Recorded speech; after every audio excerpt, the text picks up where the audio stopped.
All right, we're live. What's up, everybody? Thank you for joining us. My name's Matthew Scott. I've got Brad Bishop and Betzaida Santiago here. It's a Hi, So 2000 guys. and Late show. What is the date today? We've got a mic picking us up right here. I don't have to shout at it. October 14th, I wanna say? 14, No, 15th. October 15. 15th. It is Sunday, October 15th. We just had October 13th, Friday the 13th. The So 2000 and Late show is now brought to you in part by Clucas Confections on Facebook and Clucas Confections at yahoo.com. That's CLUCAS Confections at yahoo.com. Thank you guys so much for supporting, and they have all kinds of what's it called? Custom cupcakes, cookies, cakes, all of your bakery. I love that stuff so much. Oh. Anyways, we're gonna say something about Ahsoka wrapping up. Didn't confirm or deny that. It was a cool series. Yeah, we missed a week because of drama. So yeah, Lives. No drama. Episodes 7 and 8. We did not touch base. Yeah, on. I got an interview there in between. Fancy. Yeah. Would have been fun to have more people here. I think we could use one more on the podcast for sure. Okay, guys. I'm always down to fill a chair with somebody. Yeah, all we have to do, see, that just makes our responsibility less and less because we got to do about 33% of it right now. You know. Yes. So our experts in the Star Wars saga, in those series. Well, it's a perfect draw between us because she is like a diehard, like a legitist, and I am more of a mainstream. So like our opinions on the finale is probably completely different. Yes, it is. So ladies first. What I like the most in the show is how I will emphasize something. The show take us to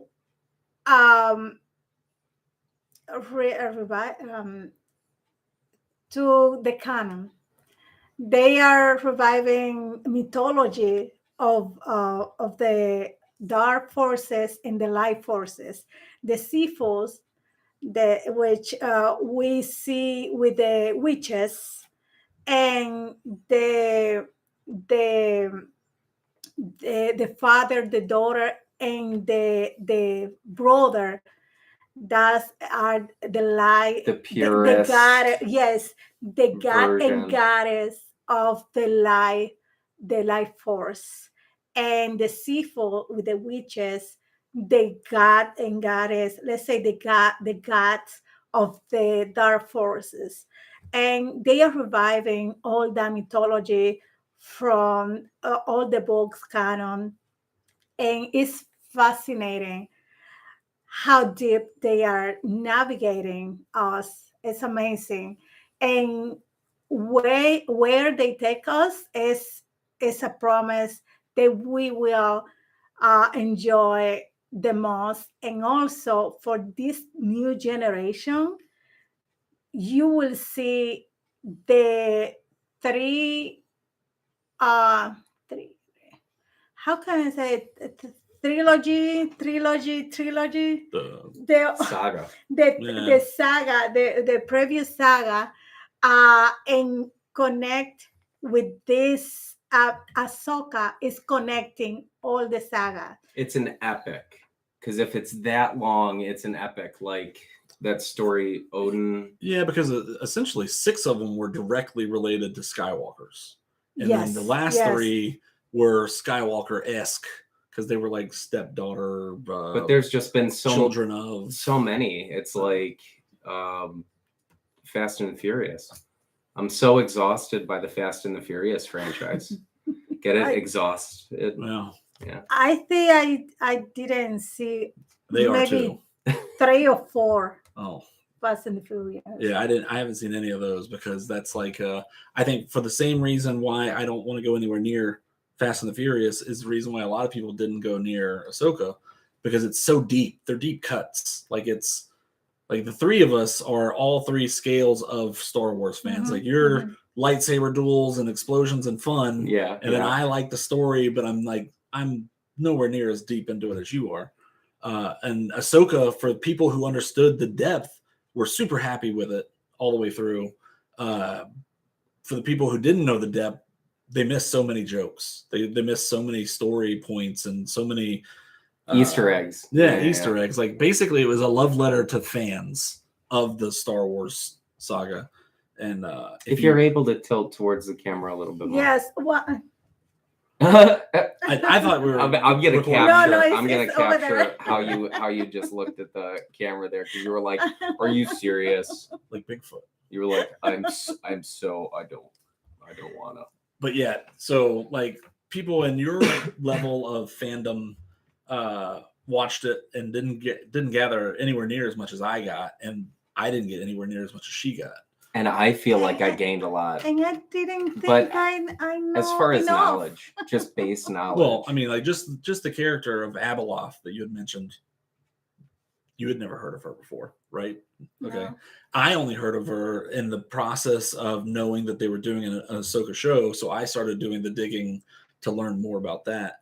And you're totally familiar with just adding that character. So if they would have brought her in or mentioned her one time, you would have known the direction that the arc was going in, because it's a big deal. Yes. But like most people didn't.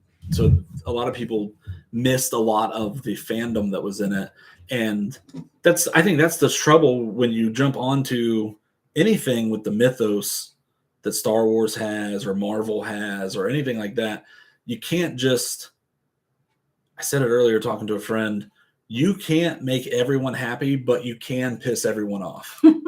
Like in that kind of fandom, you can do it completely wrong and make everybody fucking mad. There's never going to be a time where you put something out and everyone across all three levels of fandom is like, yes, in agreement. Yeah. It's like that meme where everybody's shaking hands. Yep. Yeah.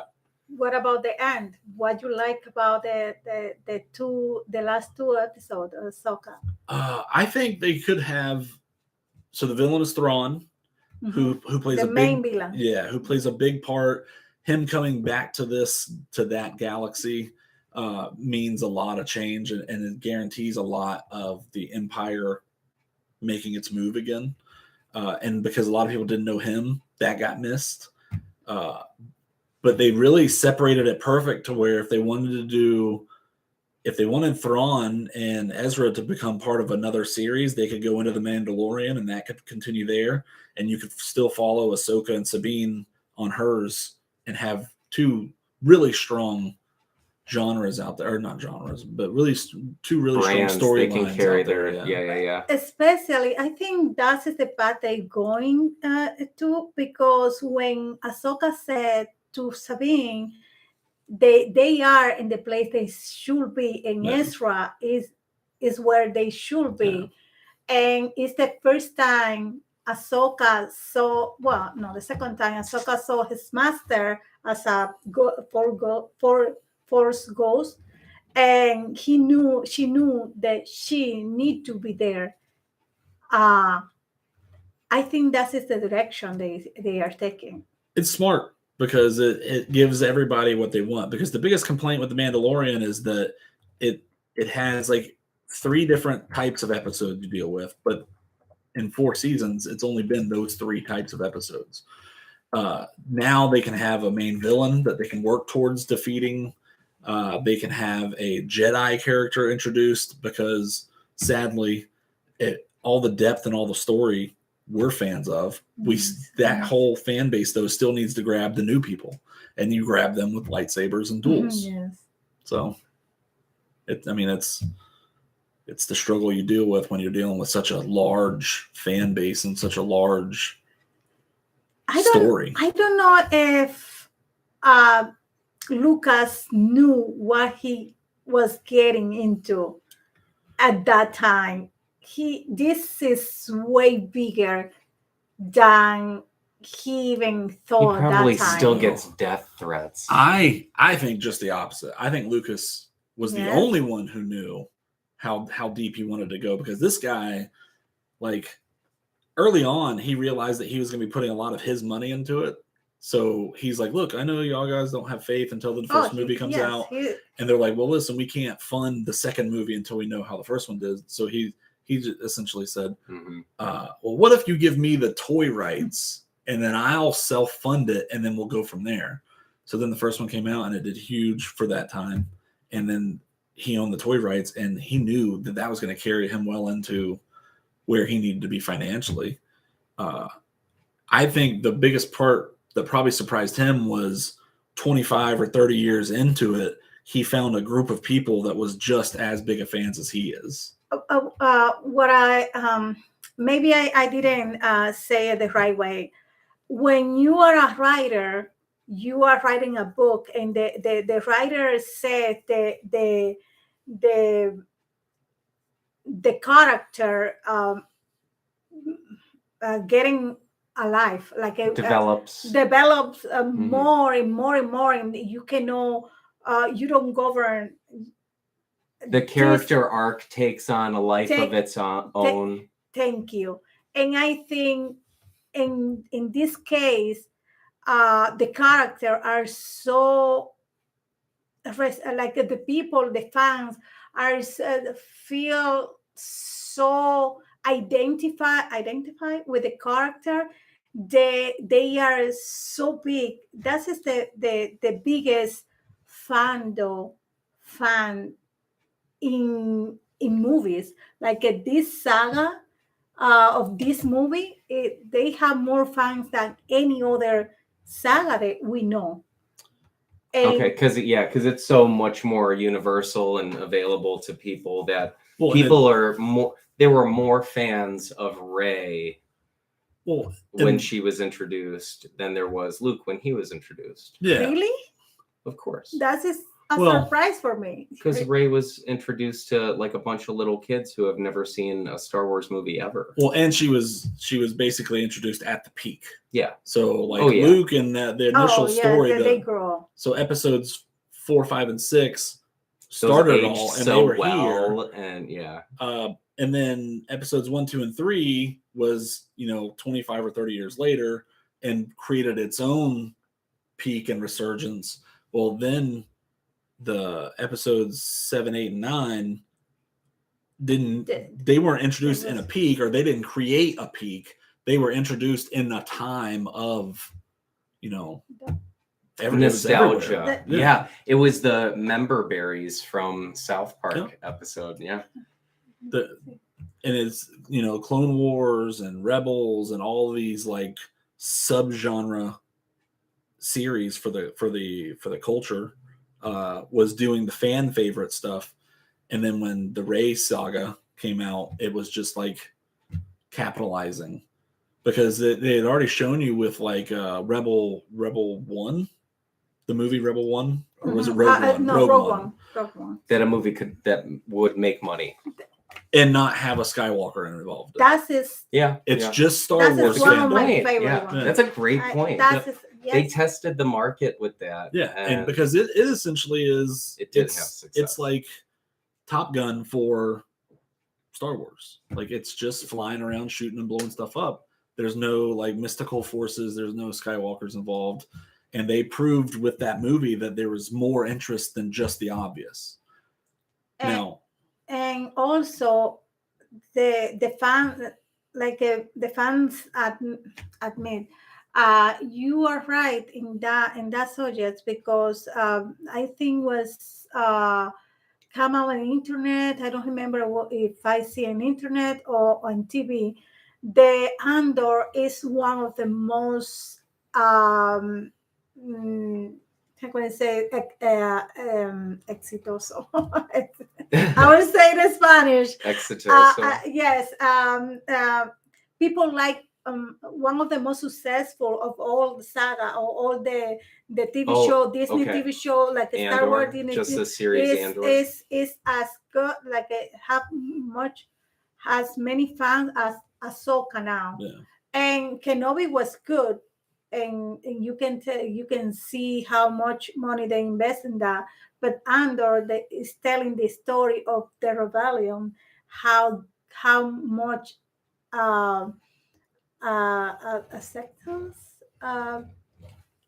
people as Acceptance. Okay. yes, Yeah. people like a lot, and like you say, don't Appeals to people. appears to people, and doesn't have nothing to do with the Skywalker family. Yeah.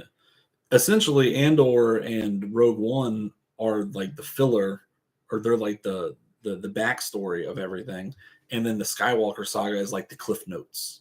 Like that's the highlights. That's what you're using to get everybody's attention and to lure them in. And then Andor, and Rogue One, and Rebels, and Bad Batch, all these things are like where the real meat and potatoes is. I'm not as big of a fan of Andor as I am of Yes and. Play on words. This guy. What? We're gonna do a play. It's gonna be about words. Oh my gosh, word. So yeah, speaking of jokes, let's move on. Let's talk about what we all have been up to the last couple weeks. And again, we can start with either one of you guys. You guys can flip a coin. I'm just gonna talk about like the Big Bang, the comedy show that we had last week. But How was it? yeah, you guys go ahead first. Oh, Please. See, he leads us in with his story and then dumps it Please. on us. Oh yeah. I'll go. You've got some news in your love life.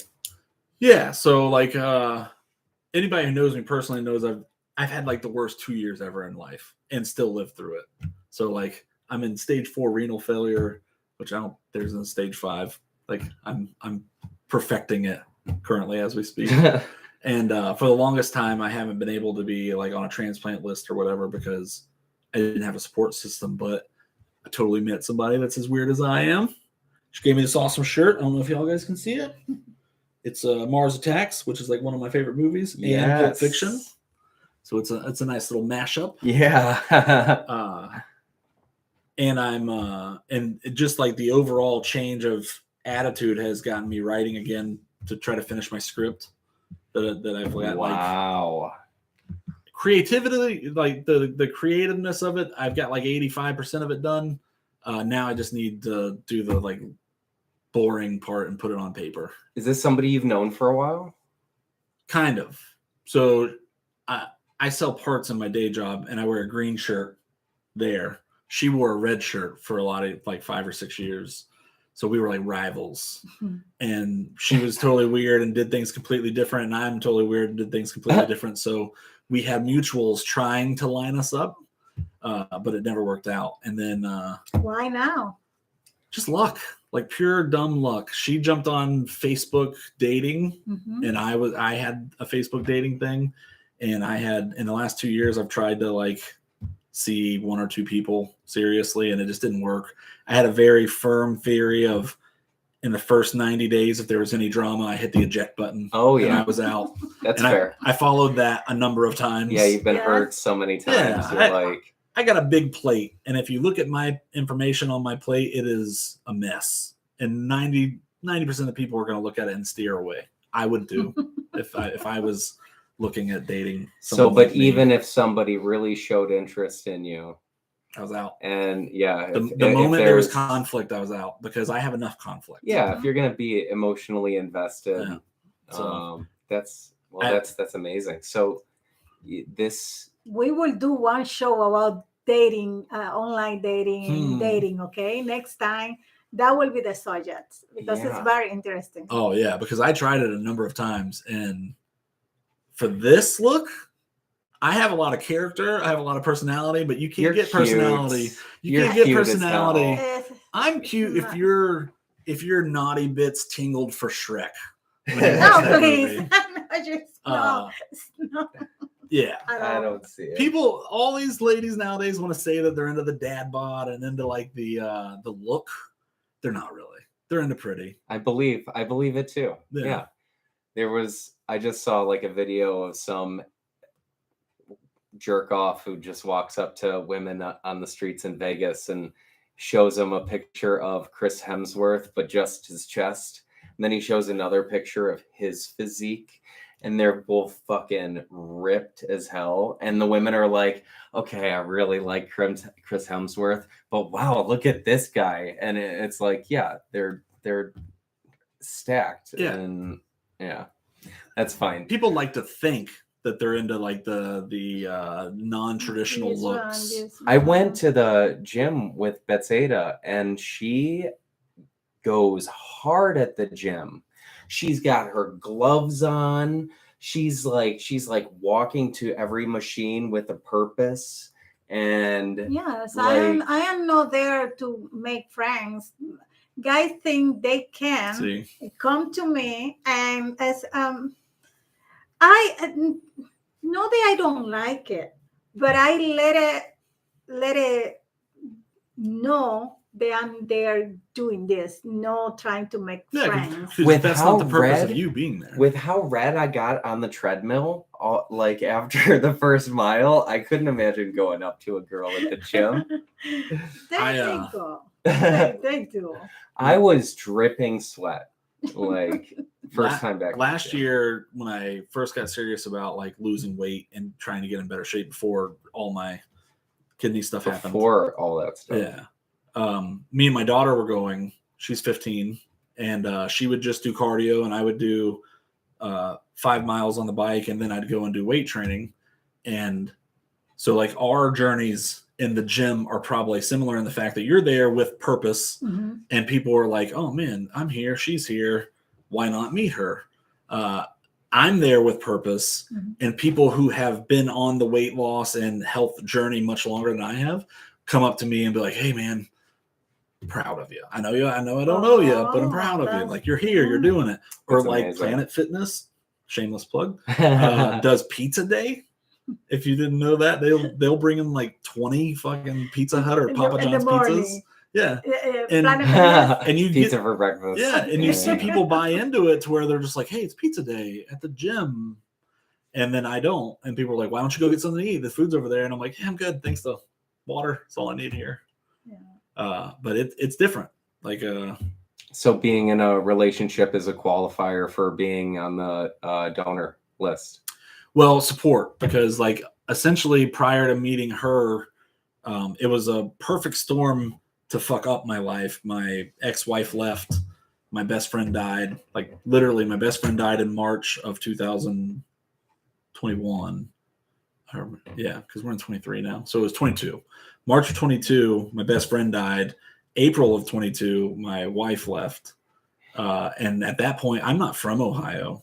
I don't know if we've ever said on the show, like that's where we're based or whatever, but we're in Ohio. Yeah. And I'm not from here, and I have no family here. I completely picked here out randomly. So now the only people I have up here are ones I've made. So my 2 kids. And they want you to have like a support system so that no matter how hard or success, Your roots go deep enough where you have somewhere to go, somebody to go to. well, like a backup plan. So if something was to go horrible with the surgery, I have somebody there making sure my life stayed normal, like my outside of surgery life. Ooh, okay. Yeah. So like in a perfect storm that caused all this, through patience and just waiting everything out, a perfect storm came along to put me back in the running. A friend of mine moved up from Florida, so she's up here living now. So I have like another support that isn't like relationship based. Yeah. And then meeting Jess, I have that direct corner support. She has 2 kids, so when they look at my overall situation, they're gonna see, as fucked up as this sounds, a white male, which automatically puts me ahead on the list. It's not fair, I can admit that, but a white male with 4 young kids, because my daughter's 15, my son is 2, and then she has 2, a 6-year-old and a 4-year-old. Mhm. And so all those things will like bump me ahead. Oh. And they'll take the year that I've been on dialysis into. So once I get on the list, there's like a 24-month waiting period is what they say, but they'll retro that a year. So I'll automatically only have 12 months of waiting time. And because of all of the statistical facts, they think I should only have like 3 to 5 months. So it'll be interesting. How long ago was that comedy show? Facebook Memories just reminded Brad of the first time that we did comedy together. 6 years ago. Wow, Wow. 6 years ago. Yeah, Man. good old Facebook. Normally it's just a kick in the nuts. It's like, hey, remember that time you thought you were happy? Yeah. Not anymore. Things have changed. I couldn't even say I was happy at that point in my life. No. And I wouldn't. It was like the hustle struggle. Like 6 years ago, if you look at what we do, like comedy wise, people say you either make it or break it within 5 years. But That's if you really not good if you news look to- if you for really us. look into it though, I think 80% of the people, it's more like a 10-year goal. They were doing it underground for long enough. Yeah. Yeah. I mean, you got people who do it for a long time, like 7, 8, 9 years before they ever get either their life gets to a point to where they can pursue doing it professionally or like a full-time big serious thing, or they're on So it's no timing for you jump from underground to be famous. no, let's say, it's a locally commitment famous. issue. Like you can be doing it for 2 years. What Like- I was told is I had an opportunity to, possibly go on the road with a touring comedian, and you would open for them for all their shows and everything. Okay. But the trade-off is you don't make any money for like Wow. a year or a couple of years. Ooh. So You gotta take more than monetary sense into value. If it's a touring comedian that can put you in front of 200 to 300 people a night, 4 nights a week, there is huge value in that. yeah. Because if you're smart like people like we are, where you would find some way, whether it's the 2008 show with Matthew Scott, or I was doing Awkward Boner, which was a comedy group for a while where we had our own merch, I would be able to go into these spots where most people leave and they go, oh, that one guy talked a lot about porn. That was pretty funny. But I leave them with merch that they'll remember me by. You would have some kind of tie-in like that. That's where the value is with people like us, is we would leave our mark other than just the guy who opened for said touring comedian. Right. We Yeah, had yeah. depth. You have to have that. You have to have the goal. You have to have that as a, an end goal and everything. Here I am, like my 4K camera is actually flipping the banner around so it's backwards. Oh, really? Yeah. So there's that. It's the So OO2 show. Ooze. It's the Ooze show. Really leaving my mark there. Wow. But I Sarcasm is my everything. Like I hate seeing, like, I remember I got defeated very early on. So I've been doing comedy for 10 years almost. I think 9, but 10 years pushing. And I was told that my material was good, that I was a storyteller. So I had the longevity material, because the one-liner people that are like hot to like the hot takes and what's going on in news and stuff, if they have to keep work, they always recycling those and always updating. And then if times are cyclical, which our drama in America is cyclical, it's always a war, whether it's us in the war or somebody we're supporting in the war, those jokes get tired. But in a story, not only do I know the punchlines and I know the story, nobody else can copy that because I know that stuff because I lived it. It's IP. Yeah. It can't be stolen. It can't be duplicated. Anybody that comes along, I can tell weird stories about like backyard wrestling that we did for a number of years. And if somebody else was to hear that and steal it, anybody who had heard me told it knew that I had told it better, and I told it first. But if you don't, so like 5 or 6 years ago, I was told that if I didn't commit past, if my kids weren't so important to me, I would be much more famous than I was. I don't care. Like if I never get rich and famous because of comedy, I'm fine. To me, I'm doing a better job because I'm raising my kids right. And that's my contribution to the future, not my comedy. I've been, performance-wise compared to a lowbrow Larry the Cable Guy, and that's where I want to be. That's where I choose to be. But it's one of your passion. You are living your passion. You are doing comedy because you wanted to. You feel some retroalimentación. How many different reasons to do comedy are okay reasons? Like, are there any reasons that are such a red flag where it's like, dude, you don't belong doing this if you're doing this for? Well, I think being in the rooms like we are, you see the people that only have fame in mind, and they don't realize how much work is in those. Like you talk to a Tom Segura or even Bert Kreischer, you know, people don't realize that they had been trying for 20 years to become who they are, and then it happened. And you hear like Tom Segura in particular, his podcast, Your Mom's House. Shameless plug. I love that fucking thing. It has 730 episodes. Like they've been doing it for 11 years or 12 years. Oh my god. It is so deep, and it's such a basic show. It is literally him and his wife in love with each other, and they know that their humor is like it's unique, and there's a small fan base out there somewhere, and they just said we'll put it out there and we'll snowball effect basically and gather our fans this way. And you see other comedians like Dan Cummins did it with Time Suck and his related podcast. People jump in and they think that there's some fast track. If you don't have family holding you back, if you don't have life holding you back, there's a fast lane you can get into. And very rarely do you see it happen. But in those rare situations, it also goes quick too. Like a big thing right now. Flash in the pan kind of thing. Yeah. A big thing right now is Matt Rife. Yep. He is the prettiest male comic out there, and he's the third prettiest female comic out there, basically.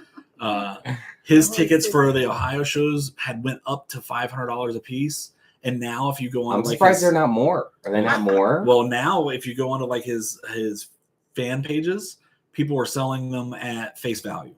They're $50 or $60 a piece. Really? Because people bought 10 or 12 tickets thinking they were going to scalp them, and the market isn't there. The market hit and missed. Ooh. So he's still great. Great live show. He does a good fan work and he does good crowd work. But that sounds fun. You know, that's not longevity though. Also, yeah, you do have to expect he's going to do more time, and you kind of just have to wait it out for something to happen with some of that crowd work. I imagine he's done some cities where it's like, oh, it was really slow, but then this one thing happened, and that was like the funniest thing ever. I think professionally, the crowd work movement is bad. That's to encourage people who've never been to a comedy show to go so that they can yell out things and get interaction with the person on stage is a faux pas of all things. I went on a few hilarities and the music box, not the improv. The blue, what's it says in the flat. The blues. No, improv. I think it is. Oh, the improv. Improv. And I'm kind of afraid to sit down in the front because I don't want they interact with me. I'm afraid a little bit, and that I sit down very far away. But when I go to a small venue where is a local comedian, I love it. I feel like, gosh, people supposed to support this more because that's just your perspective. It's more welcoming. It's more like home. It's more. So like you don't I want to love get. It. You don't want. If they roast me, an arena like, of people, it will be okay. An arena of people and Taylor Swift to go, what's your name? Right there. Exactly. Like it's kind of even fake, and I feel like, oh, okay, I don't feel integrated in the comedy. But when it's local, like I feel integrated. I feel more welcoming, way better. I wish the show you invite me. I never see you. I want to see you. It's so natural. The people are doing this because they love it, because they live that, and the sense of humor is so fresh. And I wish more people go to those places. But just in a similar vein as the fandom of the Star Wars thing, there's levels of comedy. So there's like smaller, more vocal rooms and more vocal acts that encourage the interaction, because their material may not be real strong, but their like roasting ability or their comebacks are. So like at the Funny Stop in Cuyahoga Falls, they had a Thursday show with Drew Miller, which is a local guy who like super funny. His crowd work is so good, and he encourages it, and he challenges the acts that are there for later in the week to come there on the Thursday and be part of the fan show with him there. But there are comedians, and I'm one of them. I don't have that crowd ability. Like, I don't want to interact with the crowd. No. If I had my way, I would go up there and do my 8, 12, 15, 20 minutes and not be bothered. Yeah, well, it's not really a bother, but I'm sharing something. Essentially, comedy to me is like group therapy. I'm taking stories that are really fucked up times of my life, and there's a spin somewhere in them, and I spin it, and it is funny for you, and it is somewhere in the crowd. There's 6 people laughing at that guy used to swim in a fucking 55-gallon drum because his family was poor and didn't have, the ability to have a pool. And then there's 2 or 3 people that go, man, my family is just fucking poor. And then there's like one person's like, doesn't care. Through 10 years of doing this, I've learned that not every room is going to be hits until you're at that level where everyone is there to see you. Yeah. Until your name is on the marquee, you're going to have a split room. So you got to play to your strengths and stay on your strengths, because that's where you're going to build your fan base. You hit on so much that I'm going to talk about the Big Bang Show. And it's all fun. It's all fun and games. It was great. I had a great time. Tomorrow night, I think I'm going to be back at the Railroad Brewing Company in Avon, Ohio. It is an open mic. They are asking anyone who wants to come out and do stand-up, anyone who wants to come out and do it for the first time, even, that is even further for you. So travel-wise, that sucks. And on a Monday night. Yeah, I don't mind traveling. The Monday thing might hold me back because I got my. Here's the thing. If you make the best horror movie jokes, you'll win $25. If that crowd is there. The second most I've ever made at once doing stand up. Honestly, the money of it, sadly, that's another comedian that gets involved with it. That's disparaging if you have a career, if you have a real job in a career. Yeah. Like, how much it costs to live is just disparaging anyways. But right. Yeah, you gotta like a local guy, Bill Squire, has it perfect because his day job is still doing comedy on a radio show. So he gets to do that and be like everyday active in the news and things like that. And then he does what we do on the weekends and whatnot, and like all night, every night of the week. So he's always in performance mode. That's a best case scenario. I am not in performance mode for 60 hours a week for my day job. I'm gathering material nonetheless. And then I always find ways, like I worked at a porn store for 2 years. That was a ton of material. I just recently worked security at a swingers club for like 8 months. Yes. And that is a whole bunch of stuff I've never even touched. Is that even legal? Yeah. Oh yeah, it's legal because it's consenting adults. It's consenting adults. There's areas designated for public viewing and then areas designated for private viewing. God. 9 out of 10 are BYOB, so they don't have to get liquor licenses. So you basically bring a 12-pack of your favorite drink, and then they resell it to you at that point. You only put your resume on Craigslist, don't you? Is that even a thing anymore? Like that's how you just get the auto parts job, the porn store job. I just overhear worked people at going a head shop, I'm sure. At one point. I'm intrigued about the swingers club. You can view. So you can have like it's a glass and you have sex. No, everybody can see it's you. Nowhere near as fancy as glass. Oh. So I'm not gonna name the club in particular because okay. I don't know if they are really hip to being promoted this far north because they're from Columbus. But it is. It's in Ohio. It's in Ohio. It's in Cleveland. It's Columbus. Oh, it's in Columbus. Okay. The name of the club it means family in Hawaiian. Oh, If you're that interested, you're gonna figure it out very quickly. with Yeah, that. there's 2 words that people know in Hawaiian. So it's a house. You walk into this house basically, okay. and Oh, there's it's one house. Yeah, No it building, used to be a house. Okay. Right when you walk in, you pay, you get in. You gotta have a membership. You Oh, know, you it's a have to have respectful club. membership. It's a consent-based club. In 8 months of going there, I never saw any real drama. Like I definitely saw weirdos, and I definitely pointed out weirdos and flagged them and moved them out of life. But you walk in, you pay, you say, you know, you have to have tickets. They're all ticketed events. You can't just show up on a Friday or Saturday. And then when you walk in, there's the kitchen where you put your drinks. If you brought your own drinks, there's also a popcorn machine. And then when you go in, there's like the dance floor area, and then there's seating.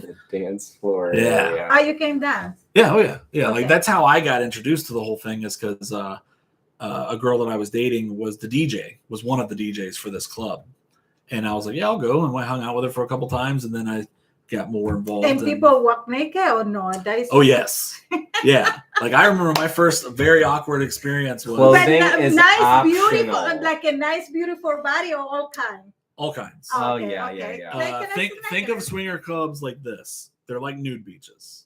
They exist, Okay. but 70% of the people that go to them shouldn't. They shouldn't go.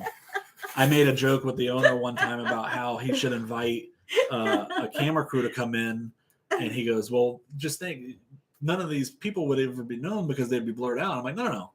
Half the chicks you wouldn't have to blur out because their nipples face straight down. You never see their nipples, and that's what the TV is worried about. Yes, if you Oh see the my nipple, God. they are naked. If you don't see the nipple, they are not. 6 out of 10 are your everyday bus drivers, school teachers, Lunch. people you see like, Lunch people. yeah, they're like fives in life, and then 2 or 3 of them are like 6s or 7s in life. Your banker.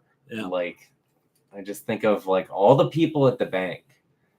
Like, but there are some hot ones. Yep. So And then I remember my first really, really awkward situation was I walked in the second time I was there, and I didn't, because I went the first night and there was a theme. It was Halloween and March or Halloween something would like be that. interesting Oh, to very go that interesting. place. So you're Cocaine just Bear, a the couple movie, weeks away. had just been popular, and when it got released, Cocaine Bear. I see it. So I dressed up as a not too long bear, ago. covered in blood and covered in cocaine. Oh my god! And I was Cocaine Bear, so I was beating out all these like sexier women with Mhm. their maid costumes and their Pocahontas Sexy costumes. something costume. Yeah. And I shut it down with Cocaine Bear. So the second time I Show went, ender. Yeah. Show ender. Yeah, second yeah. time I went, I was worried about the dress code. So I asked the guy, I'm like, hey, what's the dress code? He goes, turn around. And I turned around, and a guy behind me literally was in one of those silky button-up fancy shirts Mhm. with blue flames and Doc Martens with no pants on. And I'm like, okay, so there's no dress code, obviously. He's like, no, because I don't care what you wear in here. You have to be respectful to everybody else too at the same time. And He was Winnie the Pooh in it. yeah, Yeah. and it's not as dirty because, like, okay, so the main floor is all your casual greetings and stuff, and yeah, you'll walk by a blowjob or something going on, but for like the full on sex, there was like this second floor that had a thing called Pride Rock where people could sit and watch everything happen. That was pretty fun. That was pretty cool. Is there like when you go to the doctor's office and they have that piece of paper that just keeps coming and coming, so that like they can just put a piece of paper down, fuck on top Oh of yes, that? okay, I see what you mean. No, they have towels. They have like a maid service or a housekeeping service to give you fresh towels and linens. How and, much do they make? Not a lot, because a lot of these people are volunteers, Oh, so that they get into the God. events for free. Volunteer? Yeah. There's like a sub business Just so that they can get their rocks off. so that you can be there more often, so you can be more familiar with the people who are there. That increases your chances of exploring with other people. Do you ever go, I see this asshole every day? Yep. So like the reason why I discussed with the person I discussed about doing security is because I was watching and I immediately red flag, because I've done security for a number of bars in my life, and so I've learned who to look for. Like you learn your fan base, and then there's automatically red flags that stick out. Really? And I was like, hey, that guy needs to be watched. And they're like, why? And I'm like, from a distance, this is what I noticed. And lo and behold, he got very creepy very quick with like a number of women, and they had to like escort him out of life. And doing security at bars, I would do the exact same thing. Like everybody else is listening to the live music and that. You're watching people's mannerisms. I'm addressing who's drinking way too heavily, too quick. Any couples that come in that he obviously has a number of jealousy issues. Like us dudes wear that with pride, like peacocks, letting our fucking feathers fly. I would find them, and those are the ones I watched. And I always moved like a shark. I was always in rotation. I was always making rounds. Oh, you had to walk around, not just be in the door. Yeah. Oh, okay. And I think it was unspoken, but I think the biggest issue with like strip clubs and swingers clubs is a lot of the security that are there are also there trying to have extracurricular activities. I never was interested in that. Like somebody made a joke that they had never even seen, or that they had never seen me perform with my girlfriend that worked there or with anybody. And I'm like, yeah, I've never even pulled my dick out to go pee in this place. And he's like, well, how do you say that? I'm like, I don't pee. Like it's not something my body does anymore. So there's no reason for my dick to be out. Oh my gosh. But a number of the security was there because they wanted to like increase their chances of side activity. And that's what they would do is they would pull their mics out and go and have their fun. And then somebody else had to do double the work because they weren't doing their job. Yeah. Because somebody was there having fun rather than working. Wow. But it's interesting because it gave me a lot of material. And then through that material of through that ability to increase, I also had this year, I had a hell year in 2022 where if it could happen, it happened. I found out I was ridiculously in debt because of my ex-wife, like 15 grand. And when she left it all to me. I found out I had a... Are you allowed to talk about all this stuff freely? Yeah, openly? yeah, because I got nothing they could sue me for. So, okay. I found out I have a 2-year-old son. So I have a 15-year-old daughter and a 2-year-old son. And he popped up in June of last year. I knew that he was out there, but I was like one of 4 options. Wow. And she explored the other 3 options immediately to try to not let it be me because I'm not the best case scenario for her because we don't get along. And we didn't get along then. And technically, it's like a miracle situation because with everything my body was going through, I shouldn't have been able to produce a kid. Wow. I definitely did, though. Yeah. Nice. He says, you are the father. I am. And he's cool. I love my kid. I love both my kids to death. And my new situation possibly giving me 2 more daughters to invest my time into. And then who knows, potentially other kids to create. I'm down because like in 3 months ago, if you had asked me, I'd have been able to tell you straight up that I was ready. Like I'm not going to kill myself. You were going to get your things together. Yeah. I had already your affairs in order. I had already done all my advanced directives there. My do not resuscitate is filled out and filed. My life insurance is designated to go into savings accounts for both my kids.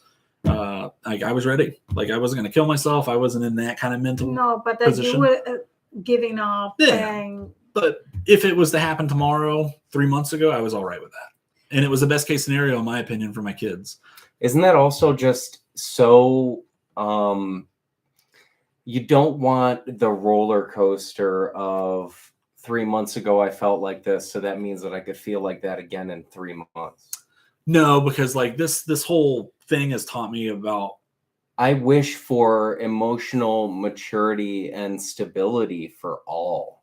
You know, that would be amazing. The thing I've learned in this whole thing is somebody once told me a stumble forward is still considered progress.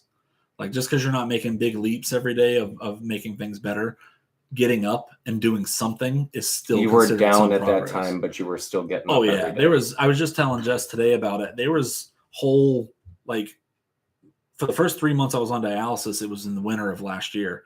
If it was under 40 degrees, I didn't leave my house. So I would go like Wednesday to Sunday with not leaving my house one time, and I would just stay in bed because I was depressed and my body didn't want to do the cold. And then once spring came and a little bit lighter of circumstances, I basically said, look, I'm not dead. That's the only thing that didn't happen to me in 2022. So I'm going to figure out 23. And 23 has treated me much better. Woo! That's awesome. It's still like victories on my end. It's not, I think 9 out of 10 people would look at what I've done and not think that it was a big victory, but considering where I come from and considering what I've gone through, they're big victories. So I take the wins when I can. But tying up all the loose ends and making sure that if something happened tomorrow, that my kids were still taken care of. That's such a real thing that you kind of romanticize death. Yeah. You look forward to it because now I've done all this work to like clear everything up and to get it all in order. And now I got to wait it out. And then I kind of got depressed on the back end of it, of talking to one of my counselors who's been in dialysis for 12 years because she can't stay sober. So she can't get on the transplant list because she keeps failing drug tests every couple. You got to have 5 years sobriety for them to put you on the transplant list. Has she tried like hypnotism? We talked about that because I think I need to go to it for something. But she still is in love for with masturbating? The high. No. You have to go for that? I have to go so that I'm more motivated to masturbate. Oh, okay. See, I probably lean into that because I don't want to do the work myself. That's a purpose of life. Now you have purpose, and that made you. You don't have to say. You skimmed right over it. No. So no. My purpose for the prior to meeting Jess and was to put things in order for my kids. Because sadly, that is no purpose for you. That was purpose for them. No, when you have purpose for yourself, it's purpose for me too. Different. Because the sad thing is with my son being 2 and me being all right with tomorrow not happening, he's not going to really know who I am and who I was. Mm-hmm. My daughter, on the other hand, is a clone of me. I fought all of her life to give her every chance to make her own choices, and she wanted to do the princess thing for the longest time, and then she wanted to go to school to be a vet, and then 2 years ago she went to me and my wife at the time, and she's like, hey, I want to tell y'all something that y'all are probably going to be upset about. I'm like, what's that? And she goes, I don't want to be a vet anymore. I want to be a mortician. And I'm like, why? And she's like, well, I like all cats and dogs. I don't like all people. So I would much rather deal with dead people than dead animals. That line of thinking was just apple straight down. Wow. Yeah. And I'm a huge horror fan. And I never pushed those on her. And like 3 years ago, she came to me and she's like, Dad, have you ever do it on her own? Yep. She's like, you ever seen a movie called Final Destination? And I'm like, yeah, all of them. And she goes, how many are there? And every Sunday we watched a movie for 5 weeks. And then she started developing that. And it's funny, like as our cycles, we started lining up more and more. And now she's going through my old CD. Like if anybody over 30 has a booklet somewhere in their house of CDs, she's flipping through, and I went through and seen all the missing ones, and I'm like, oh, she's listening to 9 Inch Nails and Kitty and In This Moment. Wow, that's really cool. Yeah, and I became the cool dad because like at one of the bars I was security for, I also did concert promotions through a company I used to own called Infected Productions. And some of the bands she's into now, I was booking back then before they were big and famous.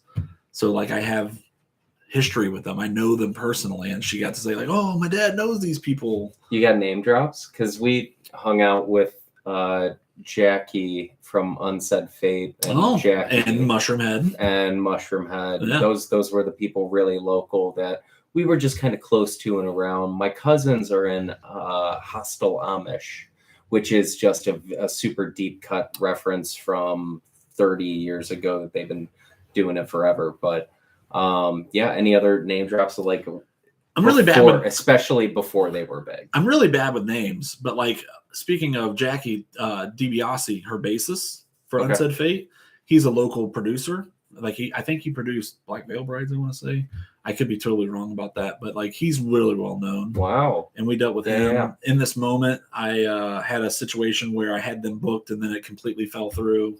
I booked Sid from Slipknot, their DJ, one time. and they threatened to sue me because the bands that were promoting the show with me started promoting it as, hey, we're opening for Sid from Slipknot, when I wasn't legally allowed to do that. I had to promote him as DJ Starscream because that's who he was.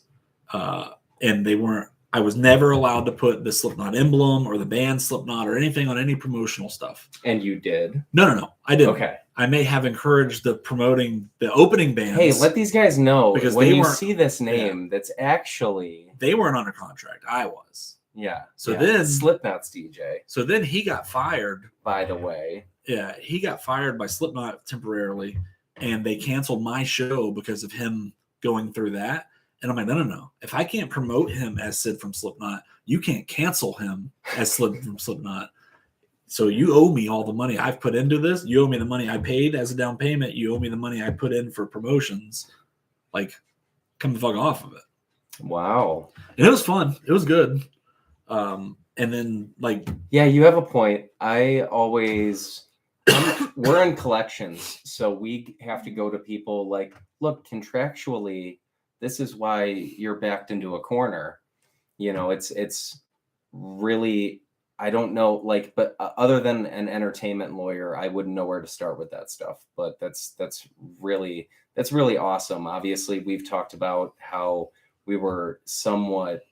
I've done a couple of shows with Marcelo Hernandez, and prime example of just taking 7 years, taking as much time as he had.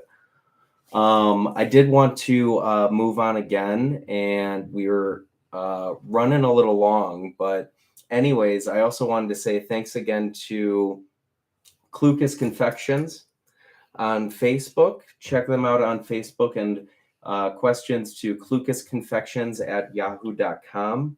They're going to have all your beautiful custom bakery cupcakes, cookies, and it's so delicious. I have it every time my coworker brings some in. It's his wife runs the business out of the house. So thank you guys again. Check out Clucas Confections on Facebook. Here again with Brad Bishop and Betzaida Santiago. And we were also going to talk today about, as far as real quick, also going to be at Railroad Brewing Company in Avon, Ohio tomorrow night. I will be there. That's a show run by Megan Broadham and the Cleveland Comedy Club and Awards, the starters, the people who started the Cleveland Comedy Awards. Tomorrow they're going to have us do a couple of jokes, throw in a couple of jokes about horror movies, and the best jokes are going to win a cash prize. So this is an open mic. So if you wanted to come out and do stand-up, you can come on out. They welcome all. It's a fun room. I did a fun show in the East Bank of the Flats. You get asked to go do a show in Cleveland. You go, yes, a show that's downtown, a show that has a stage. Some shows, there's no stage, Mm-hmm. Not like that's a huge deal, or it may just be like stepping up this far, like a couple of feet onto a stage. Make difference. And it's the East Bank of the Flats, and I'm like, cool. I've never been to the Big Bang dueling piano bar. And very nice. I walk in, it's a really, really nice place. Mm-hmm. The show seems like it's going to get ready to go. Everything's going to be good. The show's going to go off without a hitch. I have like 3 or 4 of my friends that came and sat right up front. Absolutely love that. Just having some love, some little table is there for you. And there weren't a ton of other people there, but very, very early, like right after the host or right after the next comic, I was going like last or next to last at this point. And very, very early on, 25 blonde women. They all happened to be blonde. I don't know if it was a coincidence. Maybe there was a bachelorette party, maybe? They weren't all blonde naturally. but you don't know. right. You know maybe where not. you I know can't where call you it. had to see in order to see if it's Right, natural blonde. right. So you don't know. So that. I Maybe you tease checked. I tease this Huh? It's pretty. I tease this before the show. Oh, you do. I've been pegged as the LGBTQ performer at these last couple of shows, just from funny things that just happened. But no, I said I'm just an ally. You know, you're never just anything though. So, but these literally, they all knew each other somehow. They all walked in like simultaneously and just filled the bar area. The bar is over to one side, then there's a bunch of tables, and then there's your stage, and then there's two pianos on the stage. And it was just, they came in and everybody had to get louder to compensate and talk over this gaggle of women. So the show keeps going. The hosts start getting upset. Miss, excuse me, everybody over by the bar. You there by the bar. Can you guys keep it down? We're trying to perform right here. A lot of people are here for the comedy show. I go out, I'm having a cigarette while somebody else is performing. And this guy's out there and he goes, I actually feel kind of bad. He goes, I invited all these women to come to the show. And I was like, where did you find all these women, first of all? And second of all, you know, this is a performance venue. If it's a bar, like just a sports bar or something, I've had to do that. We've had to do that so many times where you just have to fight over, kind of yell your jokes over, but you put your head down, you stick to your material, you kind of pretend like they don't exist, and you push through. Or you lean into it and you make them part of your show. But I still have a hard time. I have a hard time connecting to a comic. If you were on stage and you were doing your entire set about what bitches they are, like, if it's, sometimes that will keep me totally invested, but sometimes it won't, because sometimes I'm also just going to be that, like, yeah, what is going on over there? And if it's so disruptive, you know, the hosts, like I said, were yelling. I've seen the owners of places get involved and be like, hey, like, we actually sold reservations for all the tables. So yeah, in some cases that's going to overcome what everybody else is doing. But like, I don't know. It was just the video that I took. I felt like I had a great set. And I can't use the video at all because it's all just commotion in the background. So that's what happened to me, which, you know, I don't get fired up. I don't get mad at anything. I'm very cool, calm, and collected all the time. Betzaida will tell you that. Yes, it's super nice. You are the first one. I'm very calm and I'm very nice too, but I surprised because we were talking about throat punches earlier. Like 7 years, 6 years. You've been doing this collection. Yeah. I'm doing this over a year, so it's not that long. 4 years doing collections. A lot of people don't last. No. A lot of people don't last a year. Well, I think in this, I left before the year and I came back. I repossessed cars and objects for 4 years, in 2000 to like 2000. No, it was probably 2002 to 2006. And essentially that's collections. Yeah. You know, you have that to is final collections. You have to find your angle on that. You have to have a different approach, just like you guys have a different approach of, hey, I know you've probably gotten 3 calls today about other bills you want to pay. You should pay this one though. Like, why should they pay it? And you find your in with them if you're good at what you do. If not, you play the numbers and you call 3 times as many people as the next person is going to call and hope that your numbers are there, you know? Yeah, it's surprising. Like, when I was in sales, actively listening, we were always encouraged to take notes. We can't take notes in collections, but when in sales, it's about taking notes. It's about remembering something about somebody that you're going to use, not against them. In sales, you end up giving them something at the end of the transaction, Yes, though. but In collections, you're you just have a taking, point. You just take. you know. That's just your job. So I was always surprised at how different it is than sales. But you've got a little bit of experience in everything. I have a little bit of experience in Yeah. everything. I'm one of those 8 people that If you- worked at McDonald's. If you can think on your feet, you can figure out how to do it. Like I've been in car parts since 06, and I originally got the job at a different company, and I said, hey, me and my manager at the time were real good friends, or we were becoming real good friends. I said, hey, if I'm doing this in 5 years, loan me a gun and I'll pay for the bullet because I'm fucking done. This isn't who I am. Well, 18 years later, I'm still doing it. I'm faced with doing it for the rest of my life. But My dad was working in the garage, and I was over there last weekend, and I go, can I hand you anything? Because he's like bent over, over his stuff in the garage. He goes, yeah, gun. I was like, that is so funny. I promised that 5 years, whether I could afford to do it or not, I would retire from doing it in 5 years. And 5 years came, and I was like, okay, 10 years. At 10 years, I'm done. And now I'm like, okay, well, I potentially could only be working for 3 to 5 more years of my life because of like health issues. So I'm just gonna do this for the rest of my time, because there isn't a situation. In the last year, my store got shot up, like literally a duel in our lobby in front of me, and I was on the phone with a customer, and Somebody the was customer's like, returning fire. Yeah, the customer's like, what is all that noise? I'm like, it's shots fired, Gabriel. I'm gonna call you back in 5 minutes. We're gonna still figure out these headlights though, okay? And these headlights for you. We clean up.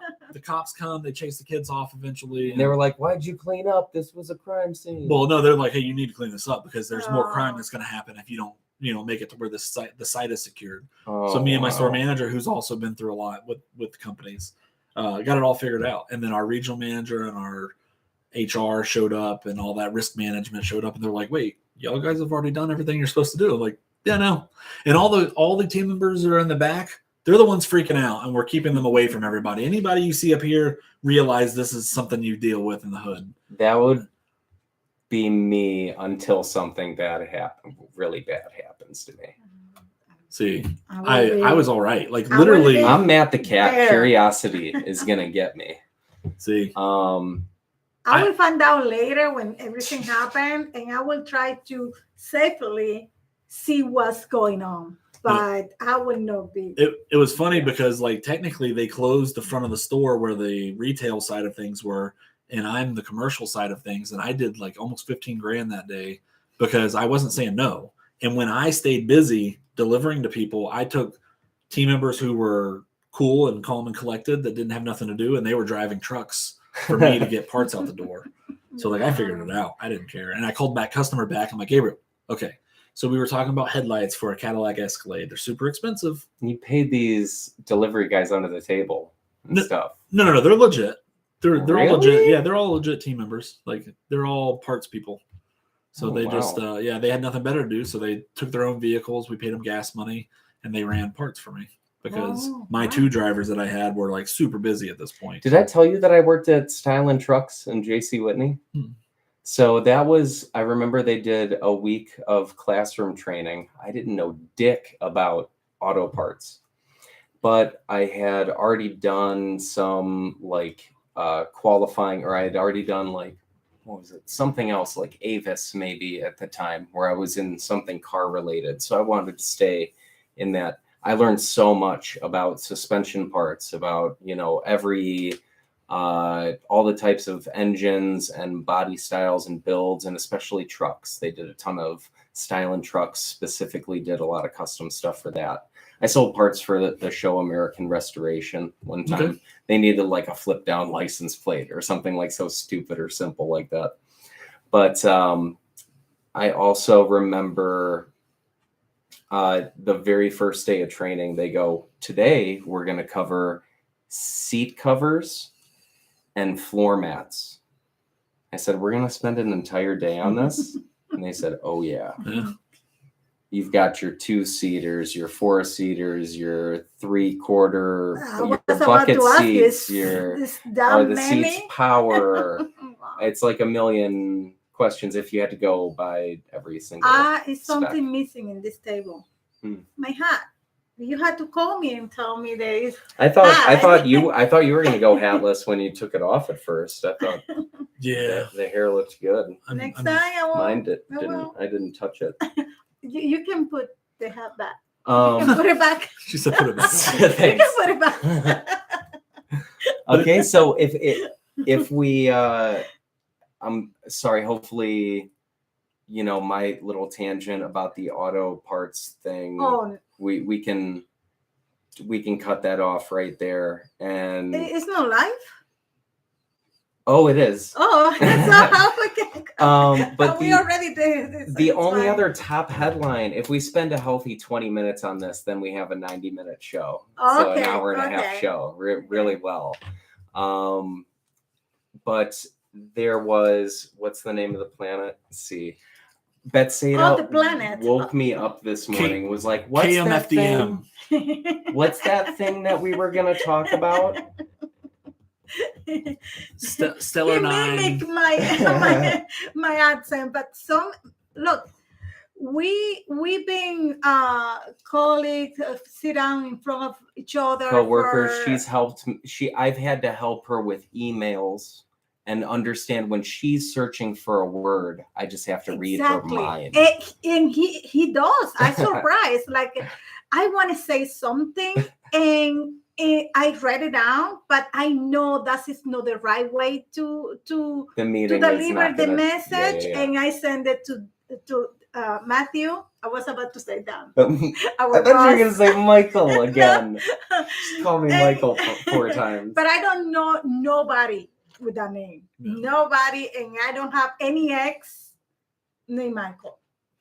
But I don't know why twice I say because that. you have a little brother named Michael. Braulio.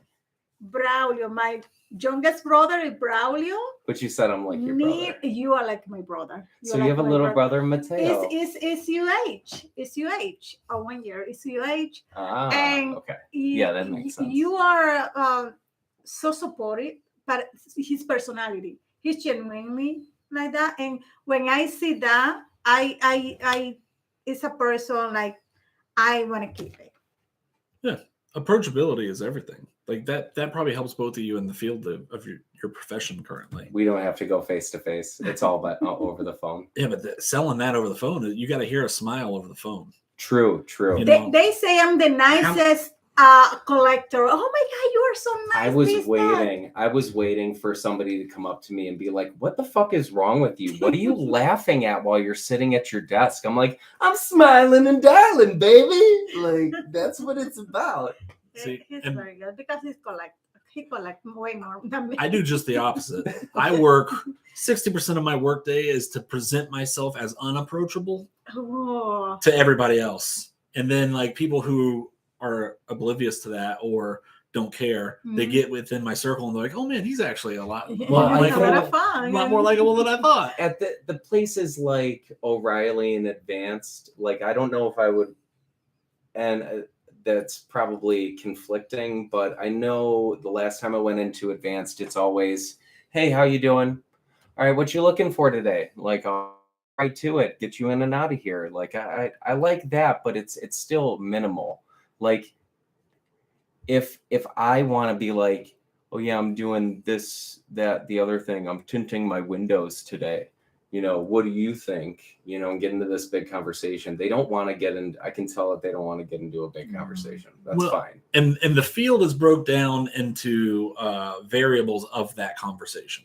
So like having worked for all of the major competitors, Advanced, you're going to have, they need to get $1 from you.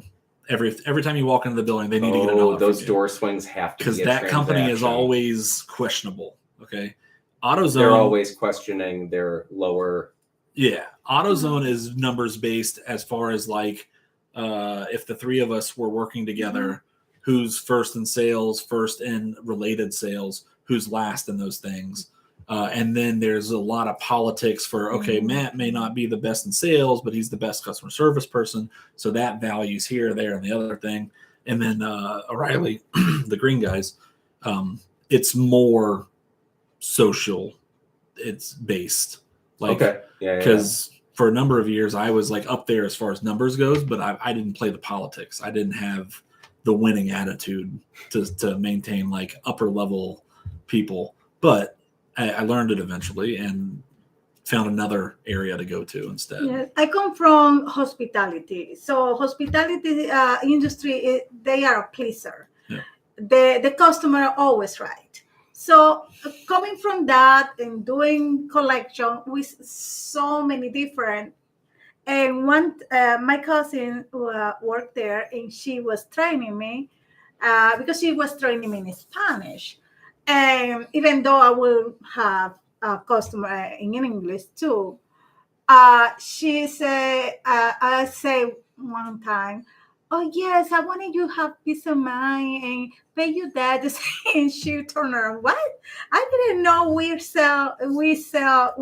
collect peace of mind now. And say, no, but it's good. They have to say, no, that's not the way I hate those approach. sayings. I hate something like that. It's What, peace of mind? yeah. We used to do that. I used say to that sell. once. Now I'm I used to sell home security systems, and that was like something that I would just like refuse to say because peace of mind. I'm also a pessimist, so it's never the positive outlook What on amount things. are you pessimist? Everybody have amount of pessimism and the optimism. Less now because I've been. I think you are, and you transfer that to the job. How you think you? Were you a successful security salesperson? Yes. So that means you found a way to do it. You found your niche, your angle. But here's another thing that they teach people to do that kind of reflects that when I started the job that we have, it was not a job for 18-year-olds right out of high school. Things that they were telling me to do, like tell the customer to hold for a couple minutes and you'll go talk to your manager and you'll see if you can do this. And then come back to them like, great news. I got XYZ approved for you. And I'm like, no, customer, no, the manager's not available, but I know that this is what we can do. This is what we can do. There's no further argument. This is the best we'll ever be able to do. Well, and some people buy into and that. I hope you just respect that I'm being upfront with you because we're not incentivized by that specifically. Some people need that moment of silence, though. They need to think that you're fighting a battle for them. So then when you come back, they think, man, he just went to his boss and said, hey, I know this isn't something we normally do, but they're going to do it. Mm-hmm. Like, I'm just the opposite. I just came out of a investigation where I was accused of something. So corporate had watched me for a couple of weeks, and they're like, they listened to my end of a conversation where I went, hey, so this is what we're offering. And if you don't want it, fuck off. Like, go somewhere else. And they go, you can't say that. I'm like, no, you're wrong. I just did. Like, I literally said that. And the customer goes, well, you know what? You're right. There's a value in the fact that you're going to take care of this and you understand. I want the cheapest product. You're not willing to sell me the cheapest one because you know it's going to be a problem. You're looking out for my customer. And that's the angle I've made my whole career with. Yeah. I get these garages on the phone that are ran by car guys who know everything. I get nowhere with them. I get the garages on the phone whose daughter is learning how to do the office stuff and has no clue about the rest. And I'm like, hey, by the way, I don't really know a lot either, but I can help you know something. And that's like the angle. That's my niche. Yeah. And that's where my value is. So there's a value in the hesitation for some people. And there's a value in some people. Like, I'm one of these people. I don't want to talk to anybody for more than 5 minutes on the phone. If I'm calling you, there's a problem. Ask me what my problem is, address what my problem is, correct what my problem is. I'm out. Yeah, don't need the excuses. Skip over the excuses, please. Yeah, definitely. So yeah, there's. I want to help. Back in September, I'm gonna try again to get this into space, into outer space. Could this exoplanet be inhabited? I swear to God, I am still sober. I did not start drinking again. Molecule known as dimethyl sulfide Betzaida called me this morning, and I was half asleep. And she goes, "What was it? Topics for tonight again?" I was like, "There's a molecule that was found on some exoplanet, and I think it's only produced by marine life that's found on Earth. It's a byproduct." And I was like, "What's the name of that molecule?" Dimethyl sulfide. And then 3 hours later, I'm like, "What was the name of that?" I couldn't pull it out of my ass like I did first thing this morning somehow. And I will not even try.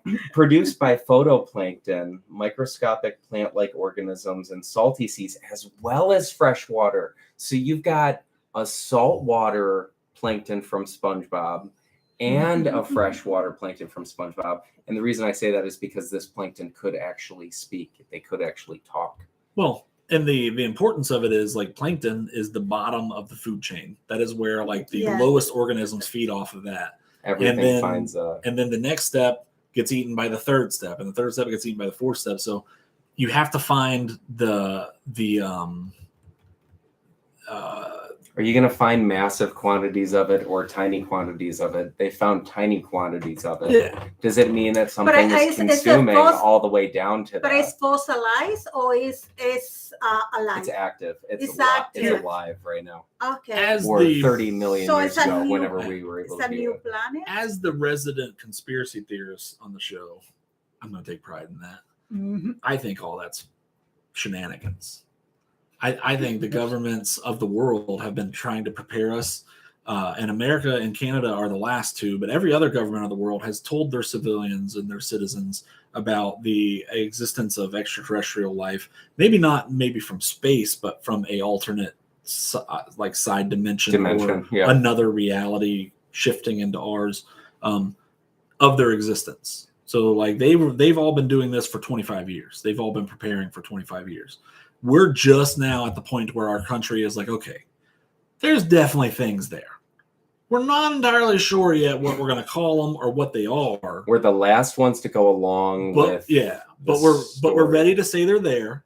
So, and I think a big part of this is because a lot of our country is based in Catholicism and the overall, even though it's supposed to be a separation of church and state, it's still very religious based. Oh yeah, deep set. And to admit that other planets can support life and that other life has made their way to Earth somehow, one way or the other, is admitting some fault in is a direct conflict of what their overall story needs to be. And then they have to start changing their story to say, hey, okay, so yeah, dinosaurs existed, but this is when we came in, and this is what the magic we did, and now they got to say other life forms out there. So I think it's more or less just the government saying, like, giving us food for thought. They want us to think more broader, so that whenever something comes through, we're not as shocked. There's no culture shock to it. Do you know where we're at on the Kardashev scale? What's Kardashev? That was very interesting. I learned that today.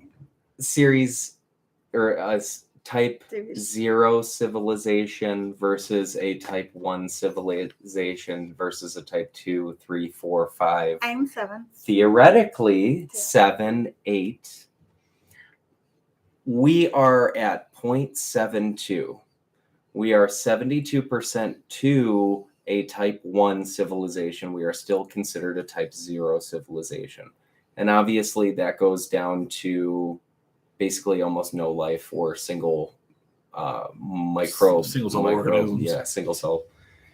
And they said if we spent billions of dollars and billions of dollars to get to a type 1 civilization, that would get us to a point where we knew how to use the resources of our planet, plus possibly a nearby star or planet. So we would have to spend billions of dollars, and we might be able to get there in like 150 years. By the time you get to like type 2 civilization to type 3 civilization, they are now advanced technologically enough to manipulate galaxies and travel that's the difference between 3 and 4 is that 3 wouldn't be able to, but is right about, they would harness the energy of an entire galaxy. Whereas the third is beginning to be able to multi-dimensional travel faster than light. 4, 5, and by the time you got to like 6 and 7, they're gods. They have evolved to the point where they can manipulate, manufacture, destroy multiple dimensions. These things are in theory, but they're super interesting because everything that we've, down to the most basic things, are becoming we're finding that it's all true. But look at this. So we're all within reasonable age of each other. There's no like drastically young person in the room. Okay, so if my daughter was here, she would be a perfect example of where the education was for you compared to where the education is for her. Because I'm not educated. Like anything I know, I learned because I wanted to learn it. She's well educated. You self-educated. That's because more through impressive. Survival. She was book learning. Yeah. And then it seems like you were given every fair chance to be educated. Right, through social. I would say no more than that, but yes. Okay. But the angle is all I forgot where I was going with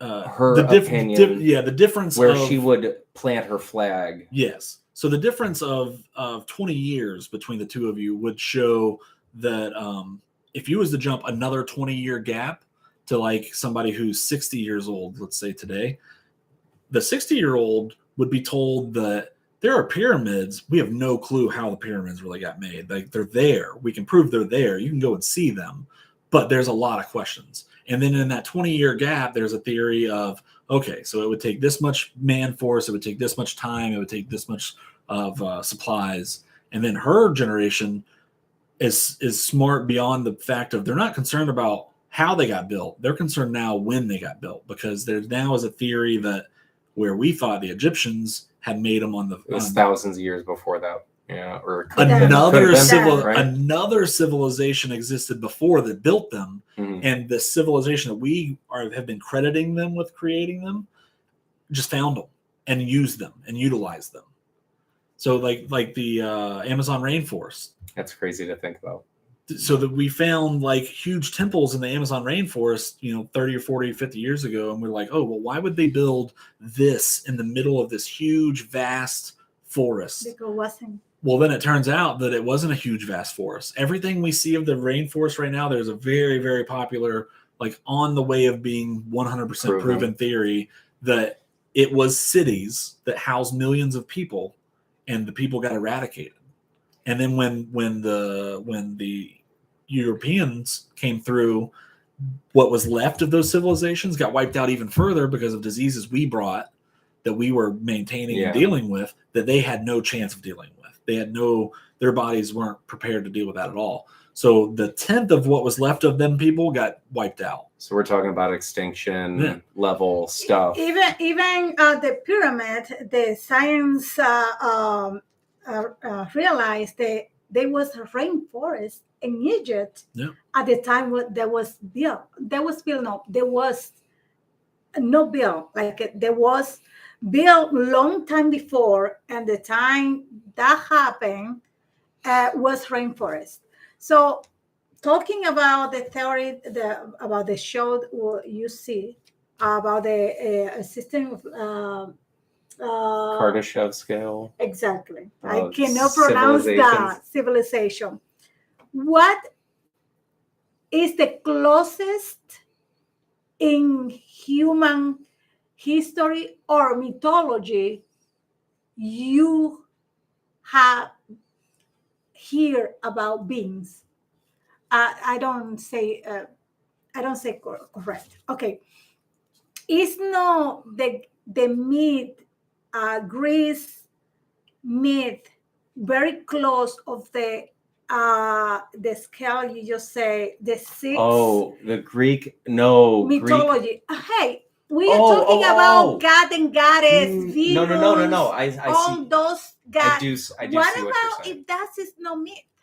Right. Yeah. Because We did pose that we question always ask, no, a that little is bit a earlier. myth. Egyptian, like Osiris, every single myth in the world, the Asian mythology is two brothers. But where's One any brother recent evidence of it?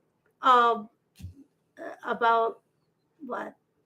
Recent evidence. Thor and Odin and Well, it is Loki. It is evidence that know that they exist, but there are places, geographic places that things like that could have taken place.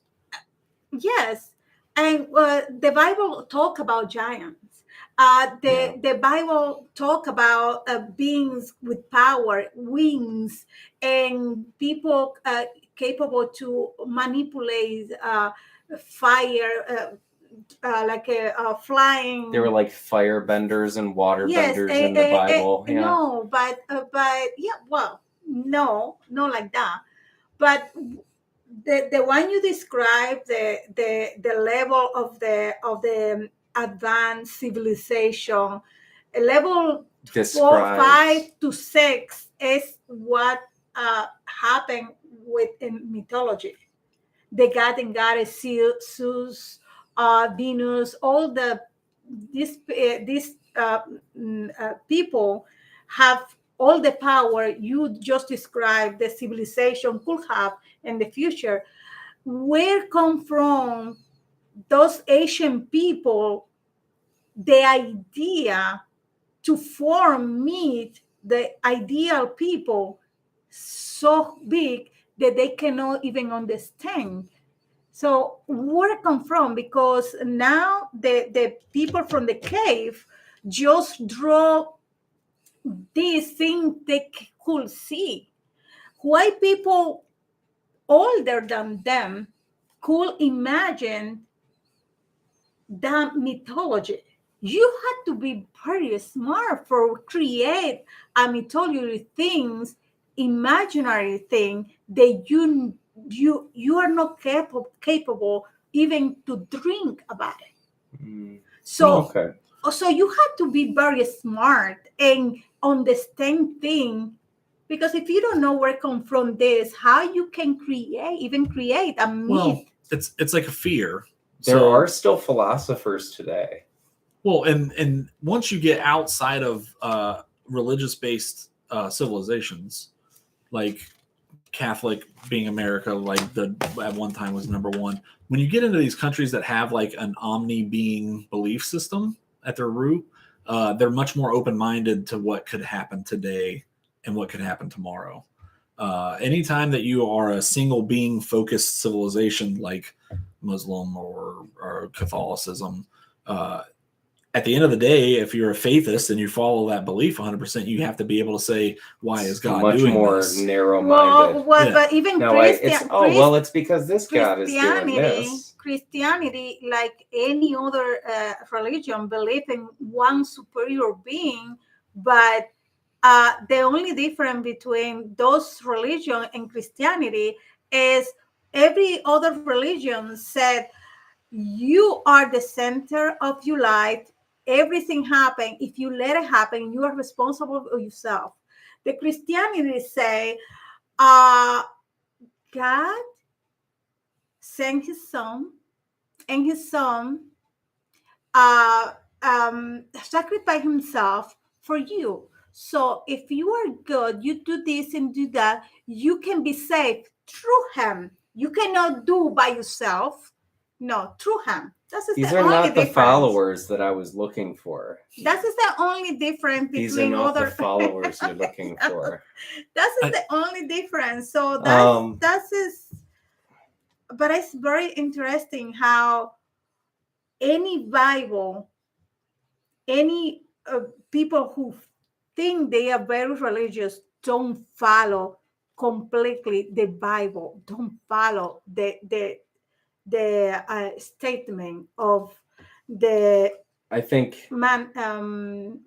mandate. How you call a mandatory belief system. Mhm. Yeah. Yes. Well, and if you look at the fear of things, so like there's Catholicism was created in it's fear-based. Out of fear. Okay. Yeah. So any civilization that kept track of their history have like dragons.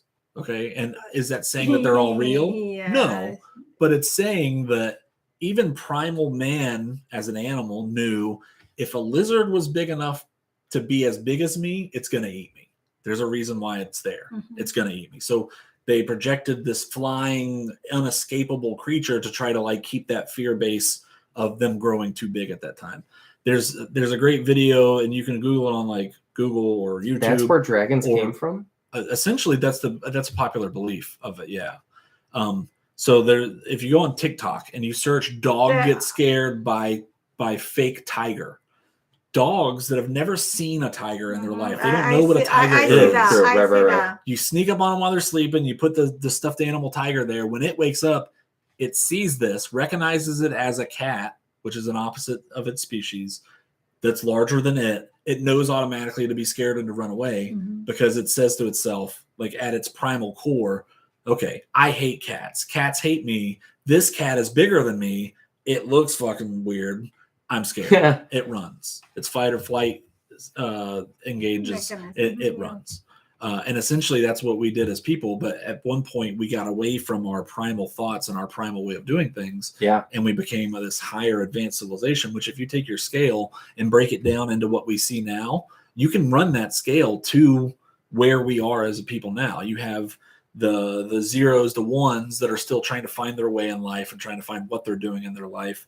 You know, your 2 and 3s, you said at one point the difference between one step to the next was going into the next reality. Or one had abilities that the next one, once you qualified for a certain interdimensional travel. Take that to people who live in our day-to-day functions and civilization and go to like a third world country and start putting our belief system to them. That's basically doing that, going to another world and developing it and moving your beliefs into theirs. And then you have the higher point where the gods can access and utilize the whole dimension or other dimensions. You know, you have people, a guy may own a business that literally like the person who runs my company, he has 8,000 stores underneath him and has 30,000 people that literally pay their bills based off of that one business. Like he's the pinnacle of that. So essentially he is the God and provider of what we do. So then you have these countries that have no clue. Like there's an island, I think off of India somewhere, where they've never allowed outside civilization to come onto it. They're still cannibals, but they've now determined through like drone studies that they're not cannibals to each other. They're cannibals to people who invade their island. Because the people when these boats come to the island, they're greeted by the centurions of these people. Like these are the warriors of the people. And they're there front to line stop attack. They're there to stop these outside forces from coming in and changing the way they've done things for all of existence. And there's places like that in Africa in the 30s. We were in America. We were in the Amazon. Yeah, we were getting word about these huge beasts in the Amazon that were like 10 times stronger than man, that they were killing people left and right. And we said, there's no way those are true. We went to the Congo River Basin and we found silverback gorillas. Like that's what they were. And they became a real thing in the 40s because we were able to prove that they're everywhere over there at the time because they were much more, they were everywhere. And it takes finding those things and developing that thought process to be able to recognize what it is. But you got to ask yourself, and this is where like conspiracy theories are fun. If the people in the Himalayas didn't know that the people in Peru existed, and the people in Peru didn't know that the people in Japan existed, why is it that these cultures that developed at their own paces and at their own arcs all have like very similar stories involved in them, like Bigfoot type creatures and alien type creatures? How are we all fearing and seeing the same unbelievable object? Yes, how we this generation, they are here, how we cope without belief. So, do Because we believe in aliens? that narrative do we is believe? fed to us Yes, subconsciously but from do our we alien believe that it's overlords. alien? Like we do believe is a monster. Where come from those monsters? Where come from Is those it magic? aliens? Is it It's a magic. It's imaginary. Is what is all that Bigfoot?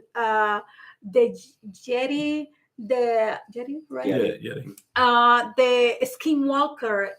We fix all that believed alien adoption of That's a aliens. big question. How That's a big question, but for next do we have For next- for next time? We are in the spooky month. Yeah, Yes, we'll keep it spooky ass themed the entire time. And, yes, we will talk about monster and spooky things. I don't know how next y'all's one. schedule works out, but I could come in next week and we Okay. can do A another couple episode weeks in next a week. row. Cool, Yes. cool, cool. Oh yeah, Yes. because I've got it worked out now Let's where do it. Sundays are open for me Yes, after 5 let's o'clock. do it. That's sweet. Let's That's do awesome. A spooky thing. Mm-hmm. No, so I had mentioned before we got on the show today that I heard just not even a theory, but they did a study. They did a study where they compared how long one person could stay in the wilderness and survive versus you put 10 people in the wilderness and how long they can survive.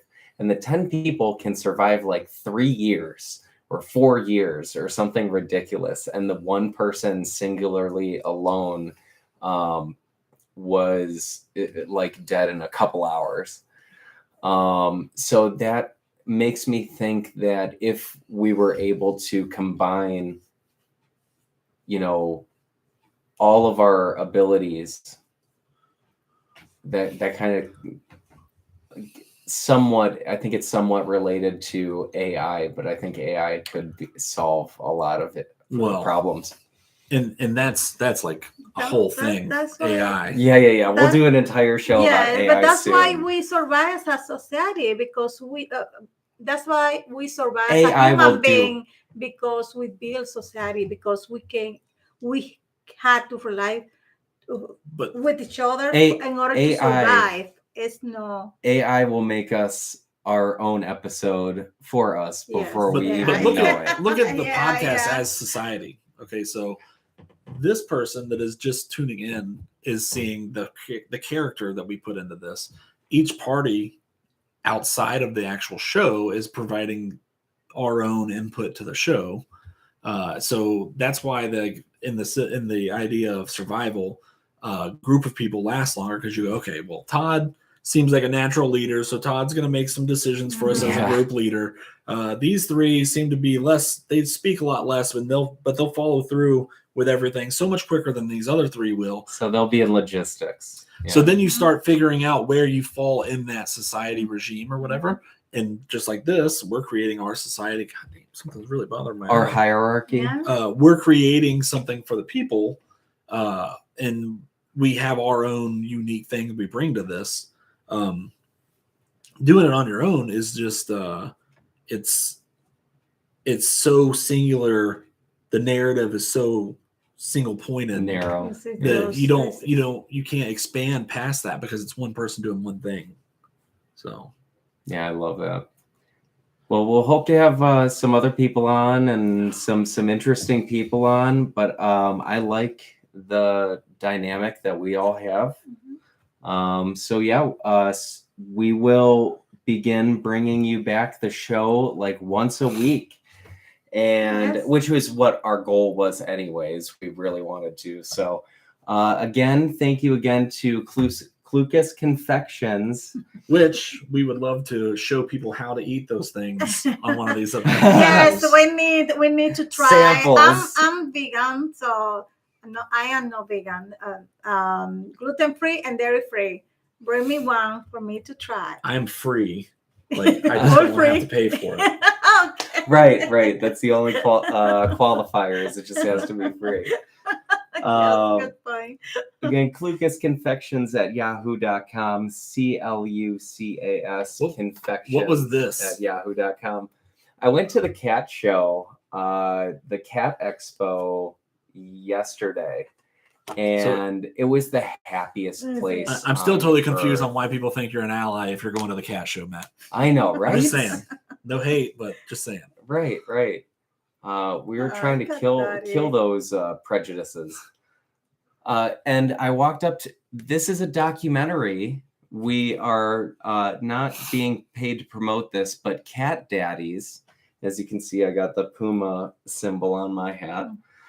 Cat Daddies is a documentary that just came out like yesterday or Friday on Netflix, I want to say. I think I see. So that. go check out Cat Daddies. It looked interesting. It's not just cat ladies. Now It's been cat called lady. Okay. Irresistibly charming So and have I. beautifully crafted. Oh, I'm gonna sue. Those are exact things that have been said about me. through Don't comedy. stop taking Brad's likeness. Come you on, guys. cat daddies. My name is Matthew Scott, Betzaida Santiago, and Brad Bishop here. We are going to sign off. I hope everybody has a wonderful week, and we'll see you next week. Bye. Thanks. Adios. Bye. We talk just a little bit. Let's talk next time about that. With the spooky thing, Skinwalker. Dig more a little because it's more so just of you guys because it's you. Well, No. Oh. No, I think. Look, But- I was gonna let you down easy let here, me down. Okay, sure. but I have to press this end stream button twice.